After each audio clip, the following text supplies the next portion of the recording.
Hello प्यारे बच्चों। तो प्यारे बच्चों, आज हम स्टार्ट करने वाले हैं क्लास नाइन्थ के नाइन्थ चैप्टर को, है ना। देखो, ये हम सबको पता है कि अभी एनसीईआरटी ने अपना कुछ बुक्स वगैरह को चेंज करा है। तो क्लास नाइन्थ की एसएसटी की जो बुक है वो भी चेंज हुई है। अब क्या है कि उसका वो अभी तक कम्प्लीटली जो है मार्केट में अवेलेबल नहीं है ना। तो बट मैंने एक एडिशन इसका लाया है और इस एडिशन को हम पढ़ रहे हैं। अब इस एडिशन से मैं आपको पढ़ाने जा रहा हूँ आज का एक जो चैप्टर है, सिविक्स का चैप्टर है एक्चुअली आपका, और थीम सिक्स्थ में है ये, डेमोक्रेसी की थीम जो है। चैप्टर का नाम है बेटा अंडरस्टैंडिंग डेमोक्रेसी। हम इसको आज स्टार्ट करेंगे। तो इसके कुछ की कंसेप्ट यहाँ पे पहले बताए हैं। मीनिंग ऑफ डेमोक्रेसी हम देखेंगे, फीचर्स देखेंगे इसके, democratic system in the world देखेंगे, फिर root of democracy in India भी देखेंगे हम, टाइप ऑफ डेमोक्रेसी भी देखेंगे। उसके बाद हम देखेंगे challenges to democracy in India, challenges क्या क्या हैं। तो हम इस चैप्टर को अब स्टार्ट करते हैं। आई होप कि मैं आपको इस चैप्टर को जब पढ़ाऊँगा तो इस तरीके से पढ़ाऊँ कि आप लोग इस चीज़ को कभी भूल नहीं पाओ, है ना। चलो हम स्टार्ट करते हैं बेटा। ऐसा है कि जब हम मीनिंग ऑफ डेमोक्रेसी की बात करते हैं तो यहाँ पर अलग अलग कंसेप्ट की बात करी गई है। तो हम यहाँ पर जब देखेंगे डेमोक्रेसी का मतलब क्या होता है, तो हम यहाँ हमारे को बुक बताती है कि democracy is one of the most widely accepted form of government in the contemporary world. मतलब आज की जो प्रेजेंट वर्ल्ड है उसमें जो एक वन ऑफ द मोस्ट या one of the widely accepted form of government है, एक ऐसी गवर्नमेंट जो जिसको मैक्सिमम कंट्रीज एक्सेप्ट करती हैं ना, वो कौन सी गवर्नमेंट है, वो कौन सी फॉर्म ऑफ गवर्नमेंट है, वो है डेमोक्रेसी। अब अपने आसपास किसी भी कंट्री में देखोगे, मैक्सिमम कंट्रीज़ में वो ये देखा जाता है कि वहाँ पे जो गवर्नमेंट काम कर रही है वो डेमोक्रेटिक ग्राउंड्स पे कर रही है।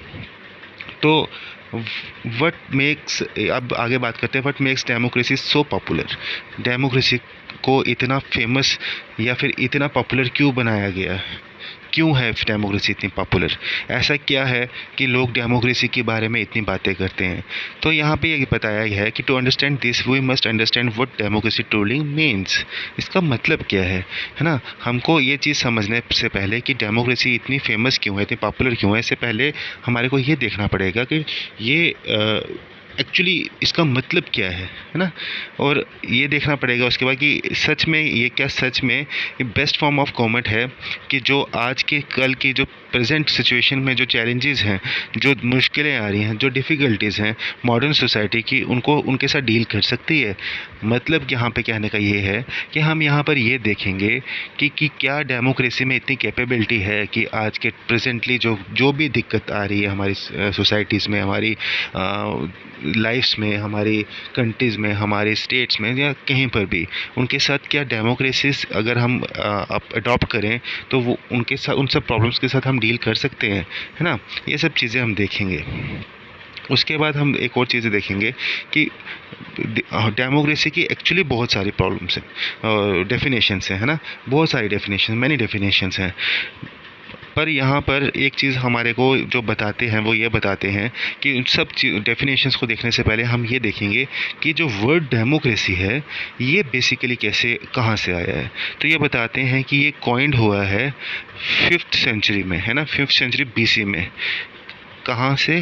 ग्रीस से।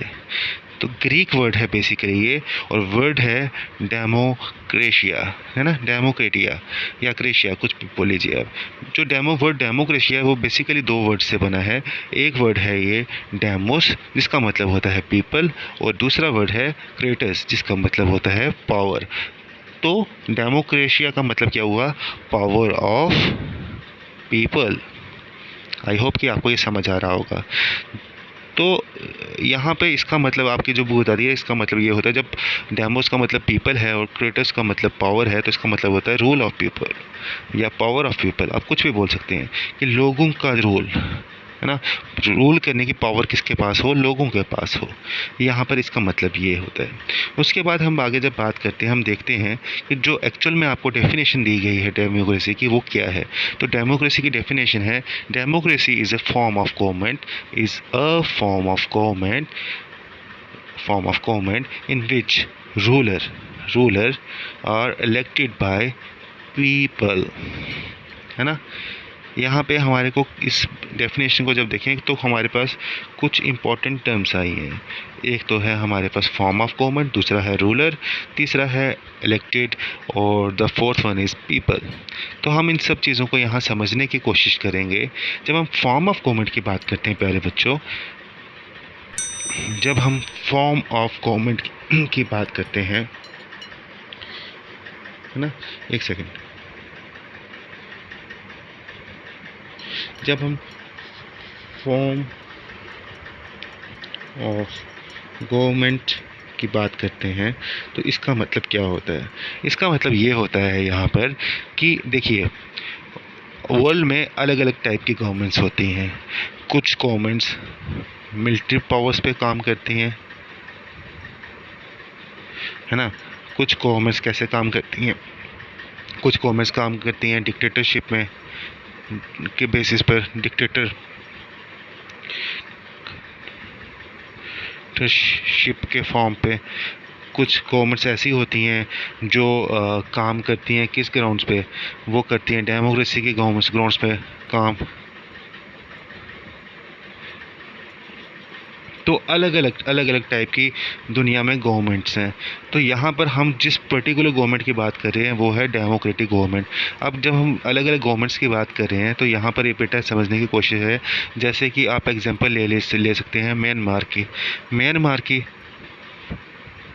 जब आप एग्जांपल लेते हैं तो आपने वहाँ देखते हैं कि वहाँ पर आर्मी ने कूप किया और अब आर्मी जो है वहाँ पर गवर्नमेंट रन कर रही है डायरेक्टली और इनडायरेक्टली। तो वो कौन सी फॉर्म ऑफ गवर्नमेंट है? मिलिट्री। डिक्टेटरशिप की बात करें तो आप नॉर्थ कोरिया की बात कर सकते हैं कि नॉर्थ कोरिया में जो गवर्नमेंट है वो डिक्टेटरशिप फॉर्म ऑफ गवर्नमेंट है। सिमिलरली जब डेमोक्रेसी की बात करें तो आप इंडिया की बात कर सकते हैं, और आप किसकी बात कर सकते हैं? यूएसए की बात कर सकते हैं, और किसकी कर सकते हैं? फ्रांस की बात कर सकते हैं, है ना। तो बहुत सारी कंट्रीज हैं जो डेमोक्रेटिक ग्राउंड्स पे काम कर रही हैं। तो ये सब चीज़ें होगी जो आप डेमोक्रेसी की बात कर सकते हैं। तो ये मैंने आपको फर्स्ट चीज़ बताई कि आप जब फॉर्म ऑफ गवर्नमेंट की बात कर रहे होते हैं तो ये सब होती हैं फॉर्म्स ऑफ गवर्नमेंट। अब दूसरा वर्ड आपके यहाँ पे डेफिनेशन में लिखा है कि it is a form of government in which the ruler. अब रूलर अगेन यहाँ एक वर्ड आ गया। तो रूलर की जब हम बात करें तो बेटा देखो, रूलर भी अलग अलग टाइप के होते हैं। कहीं पर प्राइम मिनिस्टर है, कहीं पर मोनार्की है ना।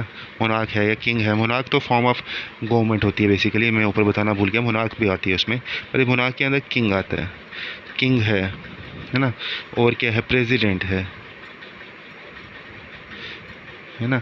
ये सब जो हैं ये कौन है? रूलर्स हैं। तो किसी जगह पर प्राइम मिनिस्टर होती है, कहीं पर प्राइम प्रेसिडेंट होती है, तो रूलर्स अलग अलग होते हैं। अब तीसरी जो चीज़ है is a form of government in which the ruler is elected मतलब वो कंट्री रिपब्लिक होगी।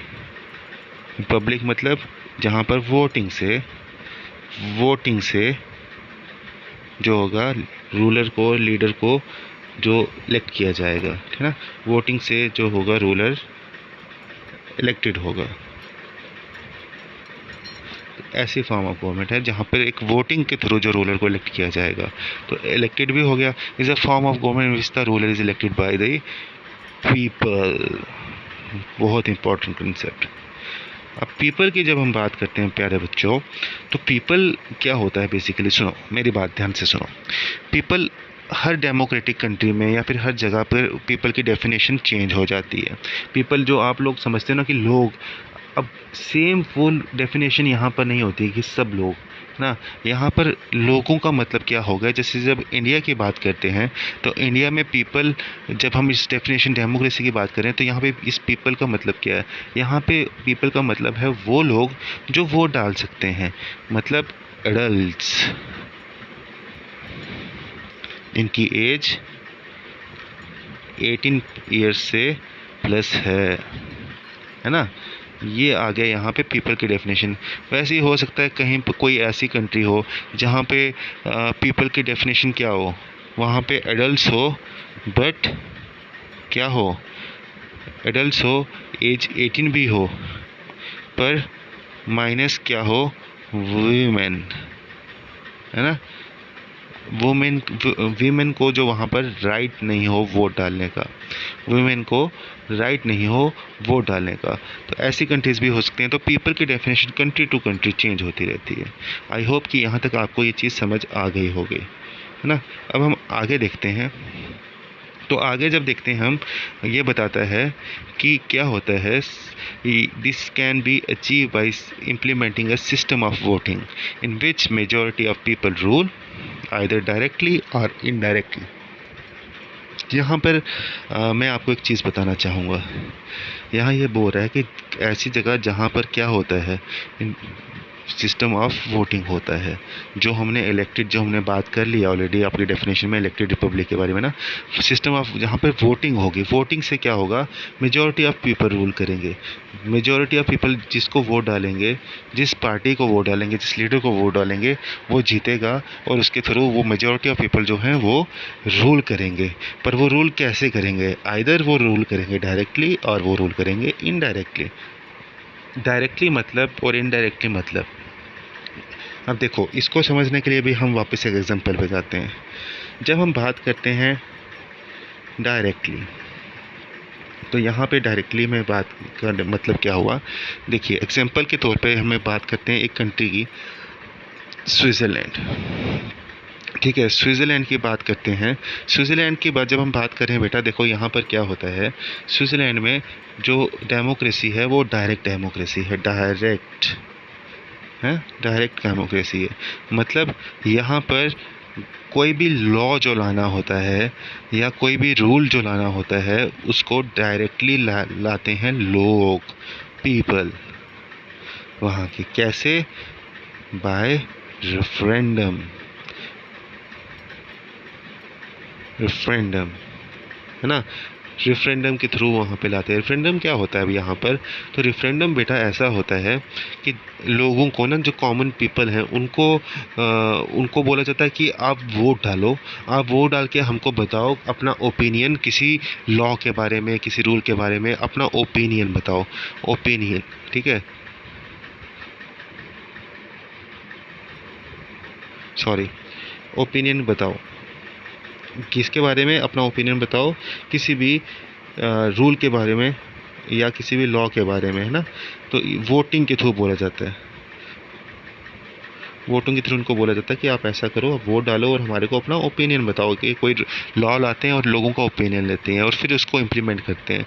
बट इनडायरेक्ट जो होती हैं डेमोक्रेसीज, इनडायरेक्ट डेमोक्रेसीज, वहाँ पर क्या होता है, डायरेक्ट डेमोक्रेसीज में होता है कि लोग जो होते हैं वो क्या करते हैं, अपना कोई रिप्रेजेंटेटिव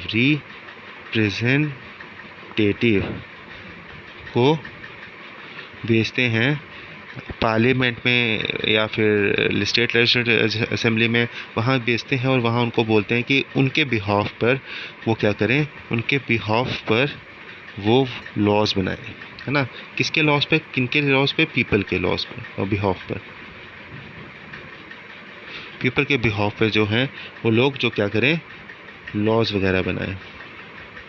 तो यहाँ पे आई होप कि आपको समझ आ रहा होगा कि यहाँ पे क्या हो रहा है। इनडायरेक्ट डेमोक्रेसी में क्या हो रहा है, इनडायरेक्ट डेमोक्रेसी में ये हो रहा है कि लोग क्या करें, अपना कोई रिप्रेजेंटेटिव भेज रहे हैं पार्लियामेंट में या स्टेट लेजिस्लेटिव असेंबली में और उनको बोल रहे हैं कि वो लॉज बनाए, है ना।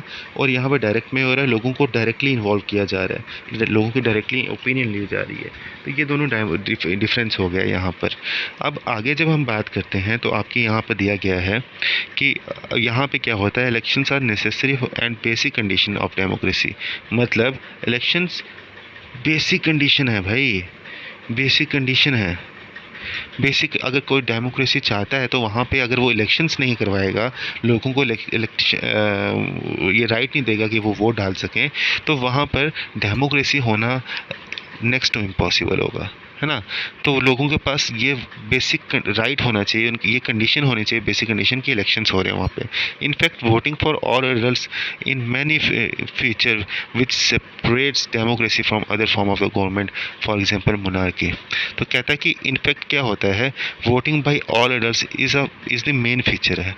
तो अगर ऑल एडल्ट्स वहाँ पे कहीं पर वोट डाल रहे हैं, वोटिंग कर रहे हैं, तो ये क्या है, ये मेन फीचर है किसी भी डेमोक्रेसी के लिए जो इसको डिफ्रेंशिएट करता है, ऐसी मतलब डिफ्रेंशिएट करता है किसी भी मोनार्की से। तो एक फॉर्म ऑफ गवर्नमेंट जो कि है डेमोक्रेसी और एक फॉर्म ऑफ गवर्नमेंट है मोनार्की, इन दोनों के बीच में डिफरेंस क्या है ना? इन दोनों के बीच डिफरेंस है क्या? वोटिंग। इन दोनों के बीच में डिफरेंस क्या है? वोटिंग। तो अगर वोटिंग नहीं होगी, अगर लोगों के पास ये राइट नहीं होगा, एडल्ट्स के पास मिलनी, यहाँ पे बात करें कि भाई राइट नहीं होगा वोटिंग का, तो इन दोनों में डिफरेंस कोई होगा नहीं। ठीक है, इन दोनों में कोई डिफरेंस नहीं होगा।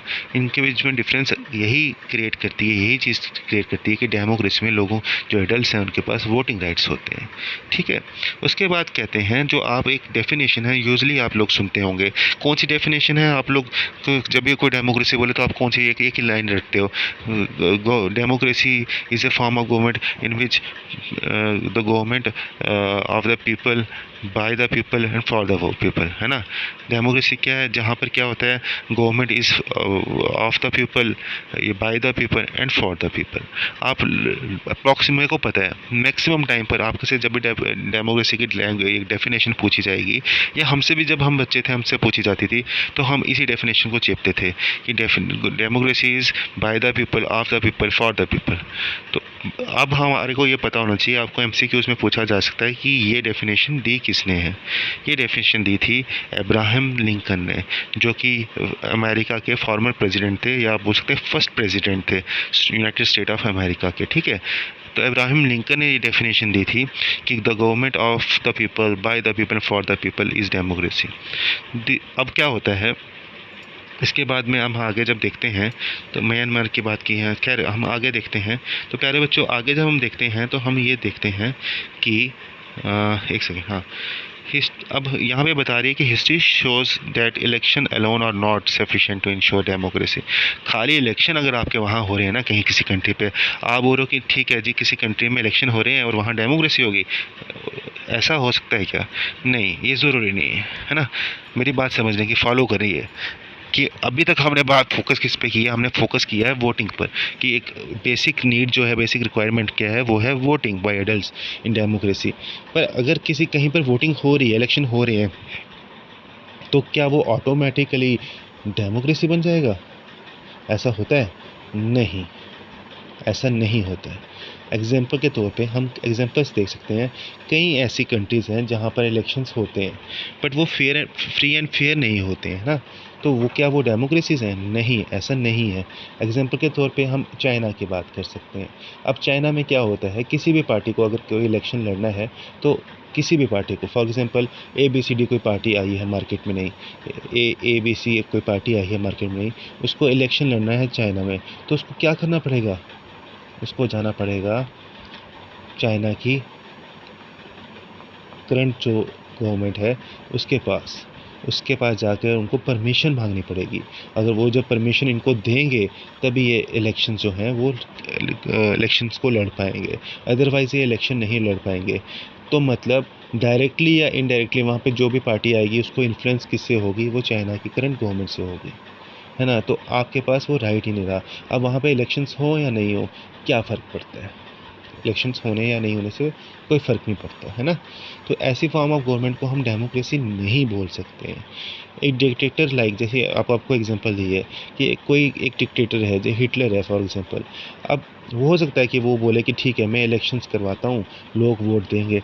तो अब उसको इलेक्शंस हुए और वो इलेक्ट हो गया, लोगों ने उसको वोट दे दिया।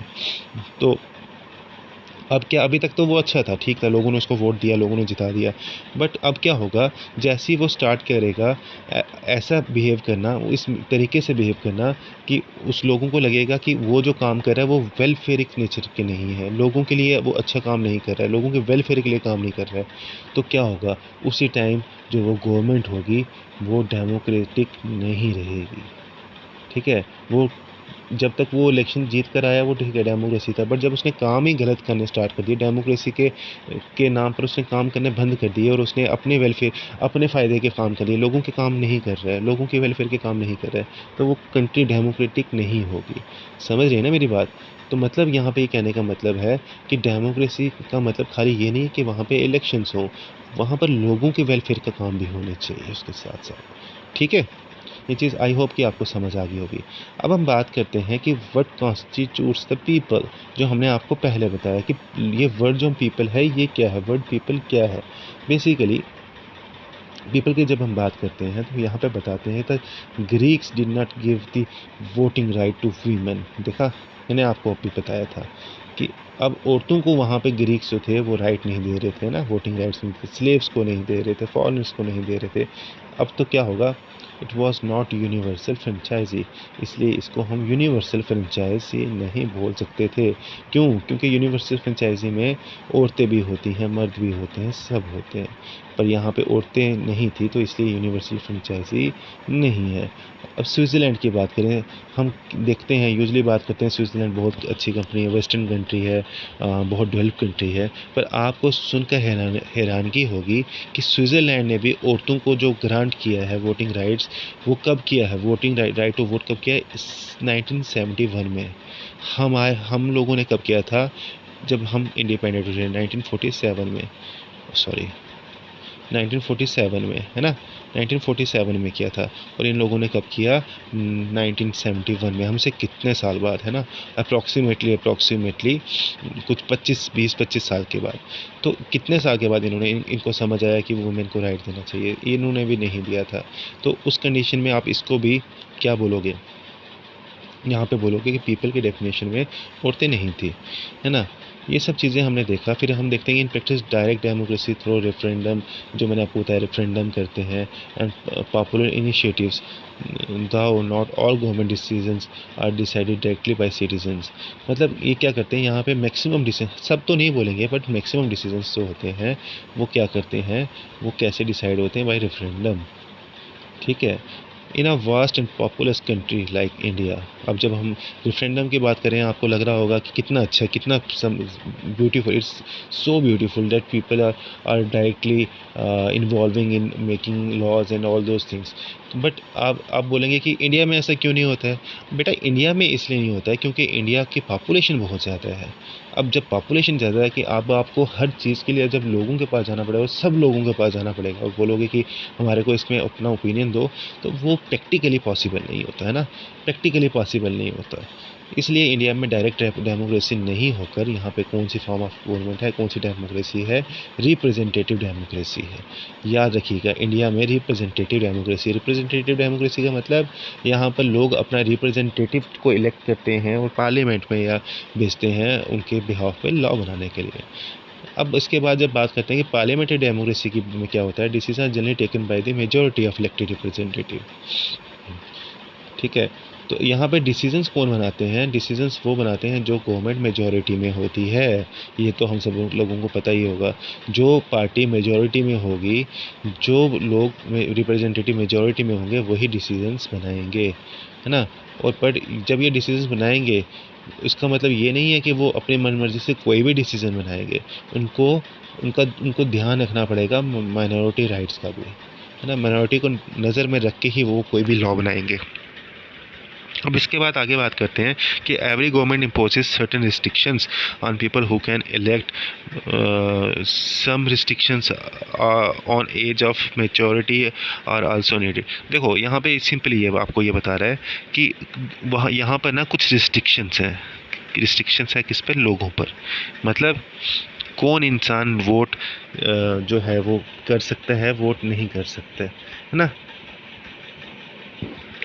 मतलब वो लोग जो यहाँ पे बेसिकली इस पे बात नहीं हो रही है कि वो लोग जो वोट डाल रहे हैं वोट कर सकते हैं, मतलब वो लोग जो इलेक्शन में खड़े हुए हैं, लड़ रहे हैं, तो वहाँ यहाँ पर ये बात हो रही है कि रिस्ट्रिक्शंस है कुछ ऐसी कि ये देखा जाता है कि कौन लोग जो इलेक्शन में लड़ सकते हैं, है ना। अब जैसे कि फॉर एग्जांपल एज रिस्ट्रिक्शन है, सॉरी, तो एज रिस्ट्रिक्शंस है। एज रिस्ट्रिक्शन मतलब कि एक फिक्स एज की हुई है कि उस एज से ज़्यादा कम नहीं होना चाहिए इंसान, अगर वो कम होगा तो वो इलेक्शन नहीं लड़ पाएगा।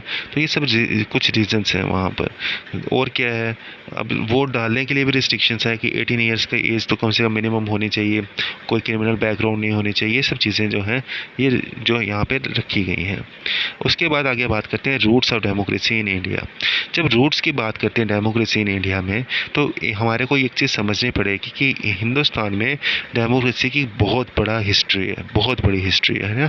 ऐसा नहीं है कि आजकल की बात है, ऐसा नहीं बोल सकते हम कि इंडिया इंडिपेंडेंट हुआ 1947 में, उसके बाद डेमोक्रेसी आई, नहीं, ऐसा नहीं है।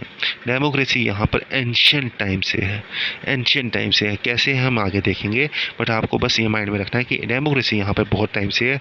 हमने इसको ऑल इन मतलब कम्प्लीटली जो है वो ऐसा नहीं है कि वेस्टर्न कंसेप्ट से इसको हमने अपने यहाँ पे अडॉप्ट करा है। हमने इसको, हमारे पास ये एंशियंट टाइम से था, हमारे यहाँ सोसाइटीज़ में ये था, हमारी ये रगू में है ना। उसके बाद आगे बात करते हैं फर्दर। तो यहाँ हम देखते हैं दीज अर्ली ट्रेडिशंस को। अब देखिए यहाँ पे क्या हो रहा है, ये बता रहा है कि हमारे यहाँ कुछ ट्रेडिशंस थे, ऐसे कुछ ऐसी चीज़ें थी जिनमें डेमोक्रेसी नज़र आती है, जिनसे हमारे को पता चलता था कि लोगों को पार्टिसिपेशन होती थी, लोगों की पार्टिसिपेशन होती थी, लोगों को कंसल्ट किया जाता था और कलेक्टिव डिसीजन मेकिंग होती थी। मतलब लोगों को इन्वॉल्व किया जाता था इन सब चीज़ों में, और इन सब चीज़ों में जब इन्वॉल्व किया जा रहा है तो इसका मतलब क्या हो गया, वहाँ डेमोक्रेसी है, क्योंकि लोगों को तो पास तो पावर आ गई ना, डायरेक्टली इनडायरेक्टली, है ना। Which continue to shape present democracy in India. और ये आज भी जो है यही चीज़ जो उस टाइम थी, मैंने आपको अभी बताया कि हमारी ना खून में आ गई है, हमारे खून में आ गई है, मतलब हमारे कहीं ना कहीं माइंड में आ गई है कि ये सब चीज़ें होती हैं, इसलिए हमारे को ये डेमोक्रेसी जो है अच्छी लगती है। अब जब हिस्ट्री की बात करें तो हमारे बताते हैं कि वैदिक सोसाइटी जब थी, वहाँ पर भी हम देखते हैं कि डिसीज़न मेकिंग कैसे होती थी, सबको इकट्ठा करके सबकी राय मानी जाती थी, सबकी राय ली जाती थी, राय को लेकर ही वहाँ पर काम होता था। अब राय कैसे ली जाती थी, तो वहाँ पे क्या होता था, वहाँ पे दो चीज़ें बताई यहाँ पे, सभाज और समितिज। वैदिक टाइम पीरियड में सभाज होती थी, समितिज होती थी, जहाँ पर सब लोगों को इकट्ठा किया जाता था, वहाँ पे उनकी ओपिनियन ली जाती थी और कोई डिसीजन बनाया जाता था। अब हैरानगी की बात ये है, हम देख रहे हैं कि 1971 में स्विट्ज़रलैंड ने जो था वीमेन को वोटिंग राइट्स दिए, बट हमारे यहाँ थाउजेंड्स ऑफ ईयर्स बैक भी जो था, ये जब सभाज की और समितिस की बात करें, हम वैदिक पीरियड की बात करें, वैदिक टाइम की बात करें, तब भी इन सभाज में औरतों को बिठाया जाता था और उनके पास कंप्लीट राइट्स होते थे कि आप वो भी वोट डाल सकती हैं। ओके, समझ आ गया। तो उनके पास कंप्लीट राइट होता था। तो इसके बाद क्या कहता है, it was based on government by participation, government को पार्टिसिपेशन पे डिपेंड करता है। Brotherhood of mankind, brotherhood of mankind का मतलब जब हम यहाँ बात करें तो यहाँ पे हम देखते हैं एक वर्ड आपने सुना होगा, वासुदेव कुटुंबकम, है ना। आपने वर्ड काफ़ी बार सुना होगा। वासुदेव कुटुंबकम क्या होता है, इसका मतलब होता है वर्ल्ड इज़ वन फैमिली, पूरा ब्रह्मांड, पूरा जो संसार है वो एक फैमिली है ना। उसके बाद आगे की बात करें तो वैदिक पीरियड में हम देख रहे सभास्थी समिति जिन्होंने एक इंपॉर्टेंट रोल प्ले किया गवर्नेंस में, है ना। गवर्नेंस में एक इंपॉर्टेंट रोल किया, ये लोग एडवाइस करते थे कि को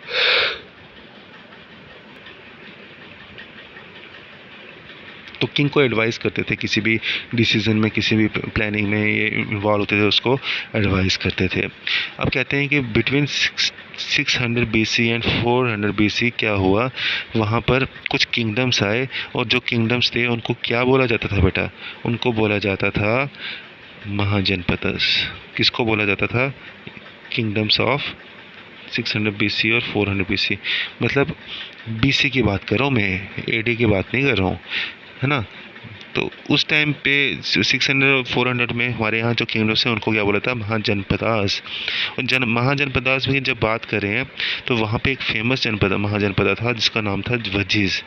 वजीज़ में भी रिपब्लिकन सिस्टम था, रिपब्लिकन मतलब वोटिंग का सिस्टम था ना। हेड ऑफ द स्टेट क्या होता है, इलेक्टेड डायरेक्टली इनडायरेक्टली लोग सिलेक्ट करते थे यहाँ पर। तो मतलब यहाँ पर ऐसा नहीं था जैसे उस समय में हम देखते हैं कि हेरिडेटरी सिस्टम था, राजा का बेटा जो होता था वो राजा बनता था, ऐसा नहीं था। यहाँ पे लोग इलेक्ट करते थे किसी को, तभी वो राजा बनता था। तो कलेक्टिव डिसीजन मेकिंग होती थी लोगों की, है ना, कलेक्टिव मेकिंग डिसीजन होती थी। अब इसका काफ़ी सारे बुद्धिस्ट जो टेक्स्ट हैं उनमें भी इसका वर्णन किया गया है, इसके बारे में लिखा गया है। उसके बाद दूसरी बात करते हैं यहाँ पे साक्या रिपब्लिक, एक और एग्जांपल दिए। साक्या रिपब्लिक था, यहाँ पर भी क्या था, यहाँ पे भी डेमोक्रेटिक प्रैक्टिस की जाती थी, मतलब इलेक्शंस होते थे। इलेक्शंस कैसे होते थे, यहाँ पे जो एल्डर्स होते थे उनकी असेंबली होती थी और वोट चुनते थे कोई कि अब राजा कौन बनेगा। मतलब ऐसा नहीं था कि कोई राजा है तो उसके बेटे कोई राजा बना देंगे, ये चुनते थे कि अब राजा के बाद राजा कौन बनेगा, है ना। तो ये डिसीजन मेकिंग बुजुर्गों में ही होती थी, जो एल्डर पीपल थे उन्हीं में होती थी। अब दूसरी बात यहाँ पे हम देखते हैं, हमारे को हमेशा याद रखना चाहिए कि हमारी इंडियन डेमोक्रेसी के फाउंडेशंस किसने रखी, फाउंडेशंस रखी पंचायत सिस्टम ने। पंचायत सिस्टम बहुत इंपॉर्टेंट चीज़ है फॉर डेमोक्रेसी, है ना, क्योंकि ये लोकल लेवल पे काम करता है, ग्राउंड लेवल पे काम करता है। जब हम पंचायत की बात करते हैं बेटा, तो ये आजकल की बात नहीं है, ये बहुत पुरानी बात है, बैक थाउजेंड्स ऑफ ईयर्स को, है ना। अब वर्ड पंचायत की जब हम बात करते हैं तो ये किससे बना हुआ है, ये बना हुआ है वर्ड पंच से। पंच माने पांच, मतलब काउंसिल ऑफ फाइव। तो मतलब यहाँ पे 5 लोगों की काउंसिल होती है पंचायत में, जो लोग जो हेड होते हैं उसको उसको लीड करते हैं ना। अब उसके बाद ये बताता है this system was democratic nature because the member were elected by the people. लोग इलेक्ट करते हैं इसलिए ये डेमोक्रेटिक है, एंड वर रिस्पॉन्सिबल टू दम। अब लोग अगर उनको इलेक्ट कर रहे हैं तो ऑब्वियस सी बात है कि जो लोग उनको इलेक्ट कर रहे हैं उन्हीं लोगों को ये लोग जो होंगे रिप्रेजेंटेटिव होंगे, ये रिस्पॉन्सिबल भी होंगे, जवाबदेही होगी इनको, है ना, जवाब देना पड़ेगा इनको किसी कोई भी काम करेंगे। तो पंचायत ने बहुत इंपॉर्टेंट रोल प्ले किया किस चीज़ में, वो क्या करती थी, पंचायत के काम क्या थे इंपॉर्टेंट, की डिसीजन मेकिंग में। मतलब कोई भी इन्होंने फैसला लेना है, ठीक है, कोई भी फैसला, कोई भी डिसीजन लेना है अपने गांव के बारे में, फॉर एग्जांपल उन्होंने ये लेना है कि हमारे को यहाँ पे ये काम स्टार्ट करना है, तो वो की डिसीजन वेलफेयर के लिए, लोगों के लिए जो होगा वो पंचायत लेगी। दूसरी चीज़ क्या होगी, डिस्प्यूट किसी के बीच में हो गया, चंदू ने मंदू को सिर फाड़ दिया, तो अब उनके बीच में डिस्प्यूट हो गया, उनको रिजॉल्व कौन करेगी, पंचायत करेगी।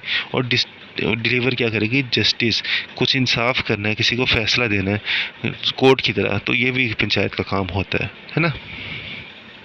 ये सब काम करती थी पंचायत। अब कहते हैं कि हमारी जब आर्कियोलॉजिकल एविडेंस हमारे पास कुछ ऐसे आए हैं कि हमने जब खुद इंडियन वैली सिविलाइजेशन की जब हम बात करते हैं, उसकी एक साइट है लोथल, जब उसकी खुदाई हुई गुजरात में तो वहाँ पे देखते हैं हमारे को कुछ चीज़ें मिली, जैसे कि सिविक एडमिनिस्ट्रेशन। मतलब सिविक एडमिनिस्ट्रेशन मतलब बेटा, मतलब ये कि वहाँ पर हमारे को सिटीज़ जो थी वो वेल प्लान्ड मिली। वेल प्लान्ड मतलब वहाँ पे रोड्स थी, वहाँ पर ड्रेन्स थी, वहाँ पर ग्रीनरी थी, वहाँ पे पब्लिक गैदरिंग का एक सिस्टम प्रॉपर था। तो वहाँ पे पूरे पूरे प्लान्ड वे में चीज़ों को बनाया गया था। और अगर प्लान्ड वे में बनाया होगा तो ऑब्वियस सी बात है कोई ना कोई एडमिनिस्ट्रेटिव सिस्टम तो होगा जो वो सब काम कर रहा होगा। तो हो सकता है कि वो पंचायत, हालांकि हमारे पास ऐसा कोई प्रूफ नहीं मिला कि पंचायत ही थी, पर अगर ये सब चीज़ें हो रही हैं तो कुछ ना कुछ तो होगा ना। तो वो सब चीज़ें ठीक। उसके बाद आगे बात करते हैं the local level, village councils और पंचायत। तो ये बात देखना, विलेज काउंसिल भी बोलते हैं पंचायत को, manage administration, justice and welfare.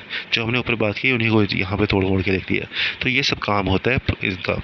अब इसके अलावा और क्या ये इंकरेज करती है, ये इंकरेज करती है पीपल की पार्टिसिपेशन को, लोगों को पार्टिसिपेट करवाने में हेल्प करती है। पंचायत में लोग बढ़ जाकर पार्टिसिपेट करते हैं। और डिसेंट्रलाइजेशन ऑफ पावर, अब पावर जो है खाली सेंटर के पास नहीं है, है ना, खाली स्टेट लेवल पे नहीं है, लोकल लेवल पे चलेगी, डिसेंट्रलाइज होगी, पावर को डिस्ट्रीब्यूट कर दिया गया है। तो ये चीज़ हो गई है यहाँ पर। अच्छा, ये चीज़ें उस टाइम तो थी, आज भी हैं, एग्जिस्ट कर रही हैं, और यही इंपॉर्टेंट पार्ट बनता है डेमोक्रेसी का। इसके बाद गुप्ता टाइम पीरियड की बात करते हैं, तो कहते हैं कि गुप्ता टाइम पीरियड हम सबको पता है कि गोल्डन एज ऑफ इंडिया थी। ऐसा क्यों था, खाली इसलिए नहीं था क्योंकि उस टाइम आर्ट साइंस वगैरह पे काम हो रहा था, इसके अलावा ये भी था कि वहाँ उस टाइम गवर्नेंस पे भी काम हो रहा था, एडमिनिस्ट्रेशन पे भी काम हो रहा था, पब्लिक लाइफ पे भी काम हो रहा था। इन सब चीज़ों को इम्प्रूव किया जाता है, इसलिए गुप्ता पीरियड को बहुत इंपॉर्टेंट माना जाता है। अब यहाँ पर क्या होता है, हाई डिग्री ऑफ डिसेंट्रलाइजेशन थी, है ना, एंड लोकल सेल्फ गवर्नमेंट जो थी उस टाइम हाई लेवल पे थी। अब इधर यहाँ पर क्या सिस्टम था, पंचायत, ये जो हम बात करें एडमिनिस्ट्रेशन का, इधर जो सिस्टम था इसको बोला जाता है सभास। सभास क्या करती थी, एक इंपॉर्टेंट रोल प्ले करती थी इन सब में। कैसे, वो ऐसे करती थी कि वो लोकल अफेयर्स को मैनेज करती थी और डिलीवर जस्टिस करती थी। अब इसके मेंबर्स कौन होते थे, कौन कौन लोग इसको कंपोजिशन होती थी इनकी, तो लैंड ओनर्स होते थे, मर्चेंट्स होते थे, लोकल जो होते थे, तो जिनको कम्युनिटी जो इलेक्ट करती थी। ऐसा नहीं कि कोई भी लैंड ओनर हो गया, मर्चेंट हो गया, बोलेगा मैं बन गया मेंबर, इसका हेड बन गया, उनको लोग इलेक्ट करते थे। तो ये ऐसे चलता था, ठीक है। अब कहते हैं कि in these early democratic tradition influenced modern revolution. अब यही जो पुराने जो डेमोक्रेटिक ट्रेडिशंस थे, यही आज के हमारे जो ट्रेडिशंस हैं डेमोक्रेटिक, इनको इन्फ्लुएंस कर रहे हैं, है ना। कैसे इन्फ्लुएंस कर रहे हैं? क्योंकि यहाँ से लोगों ने काफ़ी सीखा, अपने आप अंदर अडॉप्ट कर लिया। कैसे? अब पीपल्स पार्टिसिपेशन इन गवर्नेंस, लोगों को अब ऐसा नहीं है कि लोगों को ट्रेन किया करना पड़ेगा, लोगों को नॉलेज देनी पड़ेगी, लोगों को पता है, वो पार्टिसिपेट करते हैं गवर्नेंस में। Inspire institution of local government, self government, जो लोकल सेल्फ गवर्नमेंट्स हैं उनको इंस्पायर करती है ये। और क्या करती है? Encourage the respect for decision and consensus. देखो यहाँ पे क्या होता है कि कोई भी फैसला अगर आए, फॉर एग्जांपल एक इलेक्शन हुए, एक पार्टी हारी एक पार्टी जीती, तो लोग क्या करते हैं? लोग ऐसा नहीं करते हैं दंगा फसाद करना स्टार्ट कर देंगे, लोग एक्सेप्ट करते हैं, रिस्पेक्ट देते हैं उस डिसीजन को, है ना। अब उसके बाद आज का हम टॉपिक करेंगे फीचर्स ऑफ डेमोक्रेसी। बेटा बहुत इंपॉर्टेंट टॉपिक है ये, और इस चैप्टर का सबसे इंपॉर्टेंट टॉपिक है, इसलिए हम इसको आज नहीं करेंगे, हम इसको नेक्स्ट क्लास में करेंगे। तो अभी तक जो हमने पढ़ा है उस सबको आप एक बार रिवाइज़ कीजिए, और कोई डाउट होता है तो मेरे को कमेंट करके पूछ लीजिए। थैंक यू मेरे बच्चों, तो ध्यान रखो अपना और शाइन करते रहो, ठीक है। बाय।